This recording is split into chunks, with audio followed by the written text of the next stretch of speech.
Lou Elizondo and the team have been haunted by what Navy pilots encountered over the Pacific in 2004 and over the Atlantic in 2015. U.S. airspace is being violated by vehicles of unknown origin with advanced capabilities. The objects were captured on video that Tom DeLonge was determined to show the world. I was like, there's 3 videos coming. The first 3 videos of UFOs to be declassified in U.S. history. The first video was taken by pilots from the USS Nimitz, who chased down the tic-tac-shaped object. It's white, it has no wings, it has no rotors. Maybe 40 feet. Large enough to scare the shit out of me. The other 2 videos were believed to be recorded in 2015 over the Atlantic by stunned pilots from the USS Theodore Roosevelt. There's a whole fleet of them. Look on the ASA.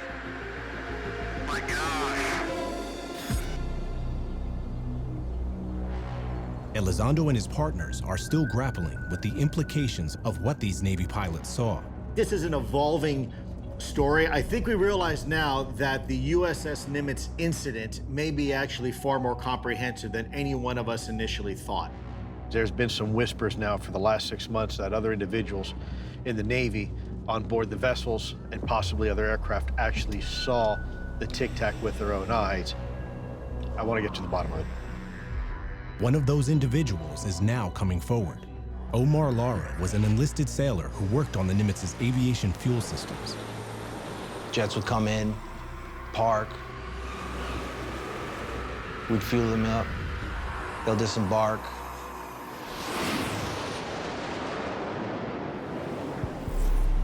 In November 2004, the Nimitz led a carrier strike group on a training exercise off the Southern California coast that included an attack submarine and the advanced radar-equipped USS Princeton.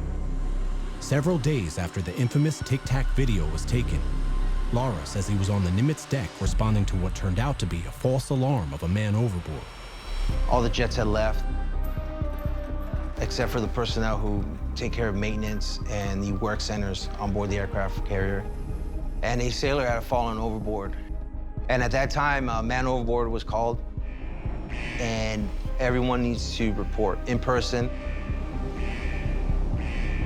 So we ended up on the fantail, starboard side, looking towards out to the vast oceans and a beautiful panoramic view. And out of nowhere, this object drops out from the sky at incredible speed. It just plants itself right above the ocean. The object itself was this white, luminescent object. This thing did not stop or slow down up until maybe 100 feet above the waterline, and it stopped on a dime. Then it zipped off to our right at incredible speed with no sonic boom. You had to literally move your torso a slight turn to your right to follow it. The speed and the maneuverability of this object is nothing that I've ever seen in my 10 years in the United States Navy. Mr. Lara's testimony is very important because Mr. Lara is reporting the same type of maneuvering that was described by the pilots. You have Mr. Lara substantiating instantaneous acceleration. You also have hypersonic velocities and this ability to seemingly defy gravity. You don't have wings and you don't have any obvious means of propulsion. I do not believe that what I saw was made on this planet. If it wasn't made by us, then you can count us off as the #1 superpower. This thing just basically made you feel smaller. It's a paradigm changer. But perhaps what's most striking about Lara's alleged sighting is that it was unknown until the videos were made public.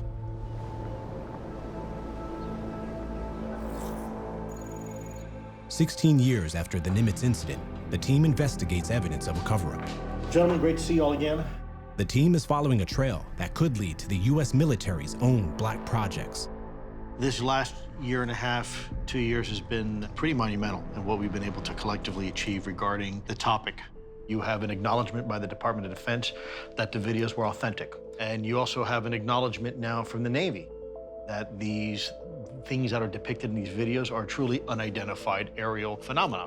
We have to figure out what that is.